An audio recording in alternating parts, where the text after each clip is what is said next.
వకుళామాత ఆలయం. నాకు బాగా గుర్తు. నేను తిరుపతిలో పనిచేసే టైంలోనే ఆ ఆలయం అప్పటికి చుట్టూతా దాని మెట్లు అయన్నీ గూడా కొట్టిపడేసేసి దాన్నేమంటారు మన ఇది చేసేశారు.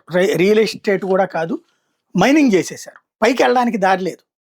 ఆ టైంలో ఒక రకంగా ఆహ్, తవ్విన కొండల అంచుల్లో నుంచి నడుచుకుంటూ పైకెక్కాం. నేను మా కెమెరామెన్. అప్పుడే భానుప్రకాష్ ఇప్పుడు టీటీడీ బోర్డ్ మెంబర్ ఉన్నారు కదా! తనతో పాటుగా ఒక 5, 6 వాళ్ళ పార్టీ కార్యకర్తలు గూడా ఎక్కారనమాట. అందరం కలిసి పైకెక్కాం. ఎక్కి అప్పటికి శిథిలావస్థలో ఉన్నటువంటిది అక్కడ ఇది లేకుండా ఉన్నటువంటిది గూడా ప్రొజెక్ట్ చేసాం. అప్పట్లో ఒకప్పుడు రాయలేలిన కాలంలో గాని, అంతకుముందు ఉన్నటువంటి కాలంలో ఇక్కడ వకుళామాత దేవాలయంలో ఆమెకి నివేదనం చేశాక, అక్కడ గంట కొట్టాక కొండపైన స్వామివారికి సమర్పించేవాళ్ళన్నటువంటిది ఇదన్నీ ఉన్నాయన్నమాట. అవన్నీ అప్పట్లో మాట్లాడుకోవచ్చు. అప్పట్లో ఆదికేశవ నాయుడు, కరుణాకర్ రెడ్డి చైర్మన్‌లుగా ఉన్నారు. అప్పుడు బాగా హైలైట్ చేసాం. రమణాచారి అప్పుడు ఈవోగా ఉన్నారు.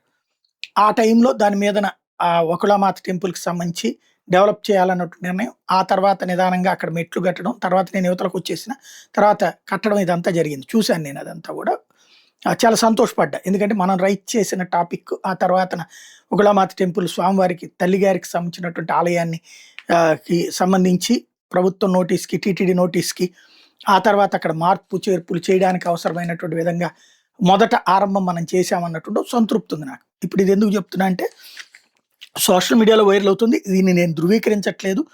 అక్కడికి ఆ గుడికి ఉన్నటువంటి కొండ ఏదైతే ఉందో ఆ కొండ దగ్గర ఏదైతే యేసుక్రీస్తు అందరికి ప్రభువు అన్నటువంటి ఒక డిజిటల్ లైటింగ్‌ని ఏర్పాటు చేశారన్నట్టు. ఆ కొండని అట్లా కాకుండా దాన్ని ఆలయం హిందూ కొండ కిందకే ఉంచటం కరెక్టు. తిరుమల కొండ టైపులోనే. మరి ఇది నిజమైతే గనక చర్య తీసుకోవాల్సి ఉంది. నిజం కాకపోతే ఓకే.